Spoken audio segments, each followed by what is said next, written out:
জিতু কমল একাই, শিরিনের সঙ্গে রোম্যান্স, নবনীতার ডিভোর্সে প্রেমে আস্থা হারালেন কি? চিরঞ্জীব টেলিপাড়ায় এই মুহূর্তে রাজ করছেন জিতু কমল। চিরদিনই তুমি যে আমারের আর্য সিংহ রায় চরিত্রে জিতু কমল ও শিরিনের রোম্যান্স দর্শকের মন জয় করেছে, কিন্তু বাস্তবে জিতু একা।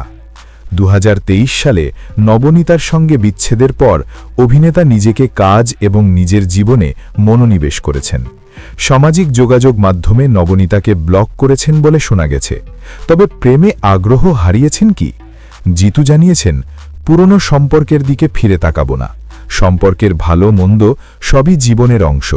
সম্পর্ক কাঁচের মতো, চিড় ধরলে দাগ থেকে যায়। তিনি আরও বলেন, আমি সামনের দিকে তাকাই, পিছনের দিকে নয়। বন্ধুর মতো দূরে থাকাই সবসময় ভালো। কাজ, পরিবার, বন্ধুদের মধ্যেই এখন মনোযোগ। বাস্তব জীবনে প্রেমে পড়ার সময় এসেছে, কিন্তু পুরনো সম্পর্কের ছাপ আমাকে ফেরার সুযোগ দেয় না। পর্দায় রোম্যান্স, বাস্তবে একাকিত্ব। জিতু কমলের জীবন এখন এমন।